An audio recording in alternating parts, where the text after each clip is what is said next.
और यूपी में एक दुकानदार जाति लिखे जूते बेचते पकड़ा गया। पुलिस ने उसे गिरफ्तार कर लिया, लेकिन मामले की जांच जारी है कि जूते पर जाति लिखकर आई कैसे।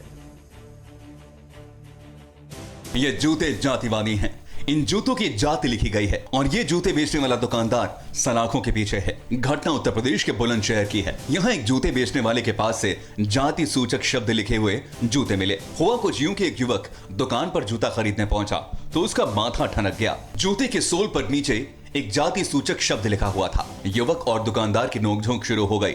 मामला पुलिस तक पहुंच गया।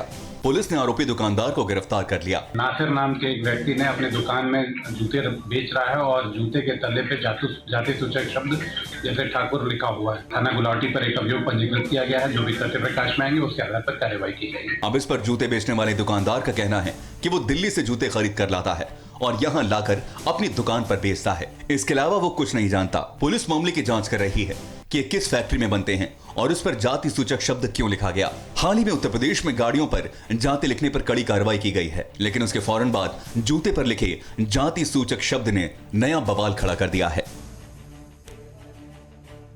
अमेरिका की खुफिया एजेंसियों ने रूस पर जासूसी के आरोप लगाए हैं। रिपोर्ट में दावा किया गया है कि रूस अमेरिका की सरकारी और गैर सरकारी साइट्स को हैक कर रहा है। दुनिया के दो ताकतवर देश अब खुद को साबित करने के लिए टकराएंगे। अमेरिका और रूस जंग के मैदान में आमने सामने आएंगे, क्योंकि अमेरिका की खुफिया एजेंसियों ने रूस पर हैकिंग का आरोप लगाया है और ये आरोप इतने गंभीर हैं कि दोनों देशों के बीच और ज्यादा तनाव बढ़ सकता है। अमेरिका के FBI, homeland security department, national security agency और cyber space and infrastructure security agency ने संयुक्त बयान जारी किया है और कहा है कि रूस की एजेंसियां हैकिंग कर रही हैं।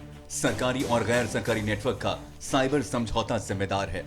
अमेरिका की खुफिया एजेंसियों के इस दावे से पहले भी रूस पर हैकिंग के आरोप लगते रहे हैं।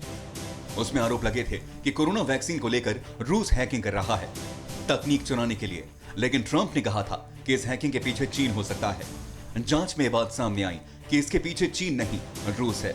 अब कयास लगाए जा रहे हैं कि सुपर पावर अमेरिका और सीक्रेट सुपर पावर रूस आपस में टकराने वाले हैं। मामला और गरमाने वाला है। और वहीं ईरान और अमेरिका में भी तल्खी लगातार बढ़ती जा रही है। अब एक बार फिर ईरान ने अमेरिका को धमकी दी है। ये पूरी खबर विस्तार से देखिए।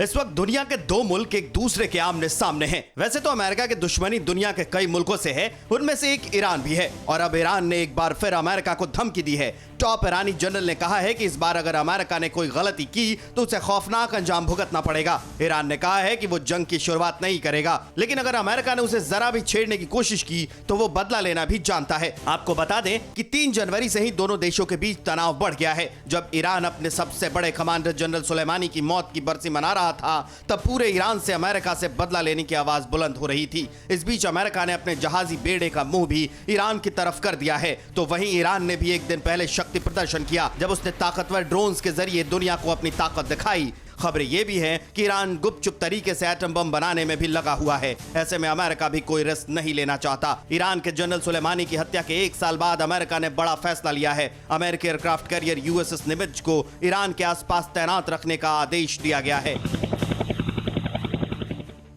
फिक्र आपकी, सोमवार से शुक्रवार रात 9 बजे सिर्फ TV9 भारतवर्ष पर।